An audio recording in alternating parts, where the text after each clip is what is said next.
Hello everyone, my name is mister Aman Kumar. और देखो, previous lecture में आपको ध्यान होगा हमने ये टॉपिक स्टार्ट किया था कंजर्वेशन ऑफ मोमेंटम। जो मोमेंटम है आपको उसके कंजर्वेशन को हम डिस्कस करना स्टार्ट किया था। उससे पहले आपको ध्यान हो हमने न्यूटन्स के सेकंड लॉ को एक्सप्लेन किया था, जिसमें आपका F directly proportional to dp/dt की टर्म में आपका आया था। उसी को देखो मैं एक्सप्लेन करता हूँ। बोलता है कि अगर किसी भी बॉडी पर, किसी भी ऑब्जेक्ट पर अगर एक्सटर्नल फोर्स जीरो कर दिया जाए, the net external force if हम जीरो कर देते हैं किसी भी बॉडी पर, तो बोलता है कि जो उसका मोमेंटम था that will be also constant, that will be remain constant, the momentum will also be constant। समझो इसको कैसे कहना क्या चाहता है यहाँ पे। आपको देखो एक बात तो पता ही है, according to Newton second law अगर हम बात करते हैं तो हमने निकाला था F dp/dt, dt just change in momentum था। इसके बाद देखो अगर मैंने F इज द एक्सटर्नल, ये F एक्सटर्नल मैंने जीरो कर दिया है मान लो, तो बोलता है कि जो आपका चेंज इन मोमेंटम है, जो डेरिवेटिव ऑफ P है, that will be also zero. अगर मैं नेट एक्सटर्नल फोर्स को जीरो कर देता हूं तो dp/dt आपकी टर्म है that will also become zero. और ये अगर जीरो हो जाती है तो हम कह सकते हैं कि आपका जो P मोमेंटम है दैट इज आल्सो कांस्टेंट। समझ पा रहे हैं? मैंने कुछ भी नहीं किया है। F जो according to Newton second law था, मैंने F एक्सटर्नल किसी भी बॉडी पर मैंने एक्सटर्नल फोर्स को जीरो कर दिया है, तो जो आपकी राइट हैंड साइड टर्म है dp/dt that will also become zero. और अगर आपका डेरिवेटिव जीरो हो चुका है तो हम कह सकते हैं कि दैट P इज कांस्टेंट। इसी तरह देखो अगर P आपका कांस्टेंट है तो मैं इसको आगे एक्सप्लेन कर रहा हूं। लीनियर मोमेंटम के बारे में आपको पता है P mv। अगर मैं mv कांस्टेंट, mv कांस्टेंट की बात करता हूं, P कांस्टेंट का मतलब आप समझ रहे हो ना। अगर P कांस्टेंट बोल रहा है तो इसका मतलब P mv, mv will be constant. mv क्या रहेगा, m1 v1 m2 v2।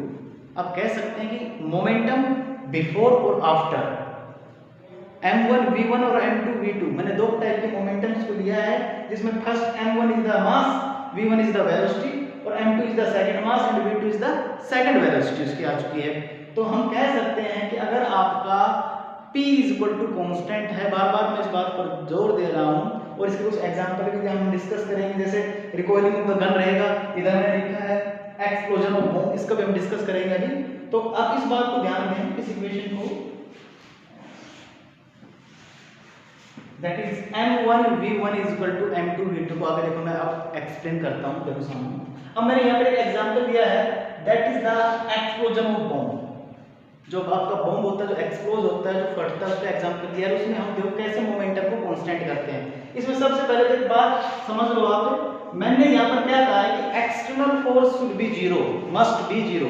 इस पर जब आपका बॉम्ब ब्लास्ट होता है तो आपने देखा होगा, सॉरी देखा अगर आपने नहीं होगा भगवान ना करे, आप देखे कभी, तो आपने जनरली देखा होगा मूवीज या सीरियल्स के अंदर, कभी सुना भी होगा कि जब आपका बॉम्ब एक्सप्लोज होता है तो उसके ऊपर बाहर से कोई फोर्स नहीं लगता है। क्या कोई उस पर एक्सटर्नल फोर्स लगता है? कभी ऐसा आपने देखा हो कि भाई ये बॉम्ब पड़ा है, इस बॉम्ब जो रखा हुआ है या ब्लास्ट होने वाला है, उस पर हम बाहर से या तो किक लगाते हैं या बाहर से उसको हैमरिंग करते हैं, थोड़ा मारते हैं, ऐसा कभी नहीं हुआ होगा। हमने देखा बॉम्ब के अंदर या पर्टिकुलर कोई टाइमिंग होता है, उस टाइमिंग के बाद या फिर वो एक ऑटोमेटिक वे से ब्लास्ट कर जाता है। जो ब्लास्ट करने में जो मेन इंपोर्टेंट रोल होता है वो सारा उसके इंटरनल ग्रेडियंट्स का होता है, जो उसके अंदर फिलअप होते हैं। तो जैसे मान लो सपोज करो ये कोई आपका बॉम्ब था, वो एक्सप्लोज कर गया है, तो जो बॉम्ब के डिफरेंट पीसेस रहेंगे, टुकड़े रहेंगे, वो डिफरेंट डायरेक्शन में जाएंगे। मान लो एक टुकड़ा में एक पीस की बात करता हूँ, एक पीस इधर चला गया है तो एक अपोजिट भी जाएगा, एक इधर गया है तो एक इधर भी जाएगा। कहने का मतलब क्या है कि जो हर एक पीस का, हर एक पार्टिकल का जो एक्सप्लोज हुआ है उसका मोमेंटम आपस में एक दूसरे को कैंसल आउट कर देंगे। और इस बात पर फिर ध्यान देना, नो एक्सटर्नल फोर्स, इस बॉम्ब के ऊपर मैंने कोई एक्सटर्नल फोर्स नहीं लगाया है, दैट इज जीरो।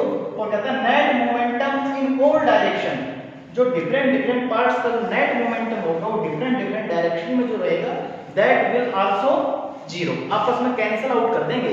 तो आपने यहाँ से तो क्लियर कर लिया होगा क्या, मैंने कंजर्वेशन ऑफ मोमेंटम को डिस्कस किया था। सबसे मेन इंपॉर्टेंट चीज मैं फिर कह रहा हूं, किसी भी बॉडी किसी भी ऑब्जेक्ट पर external force must be zero, और अगर एक्सटर्नल फोर्स जीरो रहेगा तो in the momentum the net momentum in all direction will be also zero. यहाँ पे न्यूटन सेकंड लॉ का यूज किया है, F की वैल्यू जीरो रखी, dt by dt जीरो हो गया, अगर डेरिवेटिव जीरो हो गया तो मोमेंटम कांस्टेंट हो गया।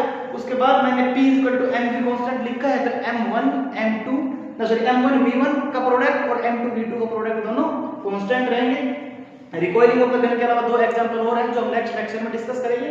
अभी जस्ट मैंने एक्सप्लोजन ऑफ बॉम्ब लिया है, किसी भी बॉम्ब का एक्सप्लोज होना, नेट एक्सटर्नल फोर्स उस पे जीरो था, बाहर से कोई फोर्स नहीं लगाया, इंटरनल जो पार्टिकल्स थे जो ब्लास्ट होके गए थे वो उन पे जो नेट मोमेंटम लगा in all direction because cancel out कर दे, that will be also zero. इसको करना है बच्चे, को डाउट हो मेरे से इंडिविजुअल पूछना है, बिल्कुल इजी बिल्कुल सिंपल टॉपिक है, that is the conservation of momentum. Thank you.